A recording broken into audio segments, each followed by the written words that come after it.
आखिर कैसे साईं बाबा ने बाला साहब मीरकर एक बाबा के भक्त थे जिनको बाबा ने द्वारका माई का महत्व बताया, और कैसे बाबा ने उन्हें समझाया कि जो व्यक्ति इस द्वारका माई में एक बार बैठ जाता है उसे जीवन में कोई भी चिंता लेने की जरूरत नहीं है।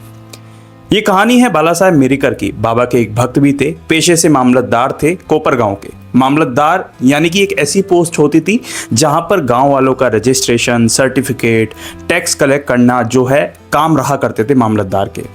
तो मामलतदार की पोस्ट को कोपर गांव में संभाले हुए थे बाला साहब मीरकर। बाबा के भक्त भी थे। उन्हें एक बार दौरे के लिए चितली जाना था, चितली जो पास में एक जगह है। तो उन्होंने सोचा क्यों ना चितली जाने से पहले शिरडी जाया जाए और बाबा के दर्शन कर लिए जाएं। बाला साहब मीरकर शिरडी गए और द्वारका माई में जाने के बाद उन्होंने बाबा को प्रणाम किया, बाबा से आशीर्वाद लिया, और बाबा ने उनसे अचानक से एक प्रश्न पूछ लिया। बाबा उनसे पूछते हैं कि क्या तुम इस द्वारका माई को जानते हो? बाला साहब को ये बात समझ में नहीं आई कि आखिर बाबा कहना क्या चाह रहे हैं। जिसके बाद बाबा बोलते हैं कि ये जो द्वारका माई है ये सबकी माँ है और ये बहुत दयालु है। जो भी व्यक्ति इसकी गोद में एक बार बैठ जाता है, इसकी छांव में बैठकर आराम कर लेता है, उसके सारे कष्ट ये हर लेती है। और चाहे जितनी भी बड़ी समस्या हो या कष्ट हो, वो कभी भी टिक नहीं पाते। ये सुनकर बाला साहब मीरकर को एक सोच में पड़ गए कि आखिर बाबा ऐसा कहना क्यों चाह रहे हैं। उसके बाद बाबा बोलते हैं कि सारे दुख पीड़ा ये द्वारका माई अपने ऊपर ले लेती है और प्रसन्न रहकर जीवन अपना यापन कर सकता है कोई भी व्यक्ति, और कोई भी व्यक्ति पर किसी भी तरह की आंच नहीं आती। उसके बाद बाबा उनसे पूछते हैं क्या तुम लंबे बाबा को जानते हो? बाला साहब मीरकर और कंफ्यूज हो जाते हैं कि बाबा आखिर उनसे कहना क्या चाह रहे हैं। जिसके बाद बाबा बोलते हैं कि जो लंबे बाबा हैं यानी कि सांप, वो बहुत खतरनाक होता है। उसके बाद बाबा अपने हाथों से सांप का जेस्चर, सांप जैसा हाथ बनाते हैं और बोलते हैं कि ये जो होता है ये बहुत खतरनाक होता है, लेकिन द्वारका माई अगर तुम्हारे साथ है और तुम इसकी गोद में बैठे हो तो फिर डरने की जरूरत नहीं, वो तुम्हारा कुछ भी नहीं बिगाड़ सकता। अब जो भक्त बाबा के पास बैठे थे वो इस बारे में जानना चाह रहे थे कि बाबा ने द्वारका माई और लंबे बाबा के बारे में आखिर क्यों बात की, यानी कि एक सांप के बारे में क्यों बात की। जिसके बाद द्वारका माई के बारे में ये सब जानना तो चाह रहे थे, लेकिन बाबा से पूछने की हिम्मत किसी में नहीं थी।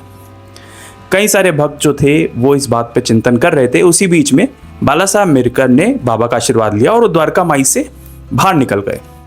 जिसके बाद बाबा ने श्यामा को बुलाया जो बाबा के एक और भक्त थे, और बाबा ने उनसे कहा कि तुम बाला साहब के साथ चितली जाओ और इस दौरे मर उनके साथ रहो। जो श्यामा जी थे बाबा का आदेश मानकर वो बाला साहब मीरकर से मिलने गए और उनसे कहते हैं कि बाबा ने ऐसा कहा है कि मैं आपके साथ चलूं, तो इस यात्रा में अपन दोनों साथ चलेंगे।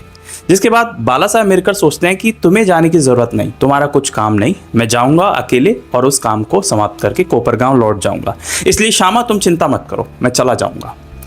थोड़े समय बाद श्यामा वहाँ से चले गए और बाबा को बताते हैं, तो बाबा कहते हैं कि ठीक है, अगर उनकी ऐसी ही इच्छा है तो।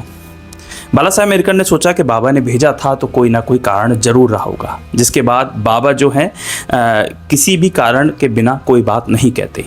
तो श्यामा को दोबारा बुला लेते हैं मीरकर साहब और दोनों साथ में तांगे में बैठकर चले जाते हैं चितली। चितली जाने के बाद वो वहाँ पर जब ऑफिस पहुँचते हैं, क्योंकि रात के 9 बज चुके होते हैं और ऑफिस उस समय बंद होता है, मामलतदार का ऑफिस, लोग आए नहीं होते हैं, तो वो एक मंदिर, मारुति मंदिर था, उस मंदिर में जाकर बैठ जाते हैं और इंतज़ार करते हैं। मीरकर साहब एक चटाई बिछा लेते हैं और उसके ऊपर बैठ जाते हैं और बैठने के बाद वहाँ पर अखबार पढ़ने लगते हैं। इतनी देर में उनके पास श्यामा और जो तमाम जो उनके लोग थे, सहायक थे, वहाँ बैठे होते हैं। वो देखते हैं कि जो मीरकर साहब की धोती है उसके बीच में से कहीं से एक सांप निकल आया है और उनकी धोती यानी कि कमर पर वो सांप बैठा हुआ है। ये देखकर सब सांप सांप चीखने लग जाते हैं और मीरकर साहब जब उसको देखते हैं तो वो घबरा जाते हैं और घबराने के मारे वो कांपने लगते हैं। श्यामा भी डर जाते हैं और वो भी चौंक जाते हैं कि अचानक से धोती के पास सांप कैसे आ गया। सब अलग अलग लाठी लेने भागते हैं, कोई इधर भागता है उधर भागता है, लेकिन धीरे धीरे वो सांप बिना कुछ करे ही अपने आप नीचे उतरता है उनके पैर से और चला जाता है। और उसके बाद लालटेन लाने पर ढूंढा जाता है, कई बार तलाश की जाती है लेकिन वो नहीं मिलता। मीरकर साहब अभी भी कांप रहे थे, लेकिन उन्हें बाबा की कही वो बात याद आती है कि द्वारका माई की सीढ़ियाँ जो एक बार चढ़ जाता है या इस माई की गोदी में एक बार जो बैठ जाता है, उसके पास भी कोई परेशानी नहीं भटकती। आखिर यही हुआ। बाबा इसी की वजह से उन्हें चेतावनी देना चाह रहे थे कि उनके प्राणों को संकट बन सकते थे।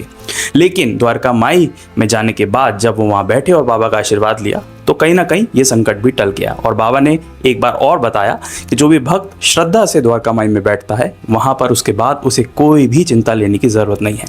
तो ये बाबा ने स्वयं द्वारका माई का महत्व बाला साहब मीरकर को बताया, और ना सिर्फ उनके लिए है, ये हम सबके लिए है। क्योंकि बाबा हमेशा कहते थे कि जो इस द्वारका माई की सीढ़ियाँ चढ़ गया उसकी सारी चिंताएं इस द्वारका माई की हैं, जिस वजह से बाबा ने उसका महत्व भी बताया। और एक सीधा साधा हमारे सामने एग्जाम्पल भी है बाला साहब मीरकर का, किस तरीके से बाबा ने उन्हें सांप से लेकर चेतावनी दी और भक्तों को उसके बाद जो उनके साथ घटना हुई ये बात समझ में आई।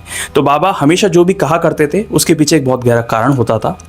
जैसा कि मैं हमेशा कहता हूँ, वो समझ में तब आता था बाबा की बात जब वो कारण हो जाता था या वो घटना हो जाती थी।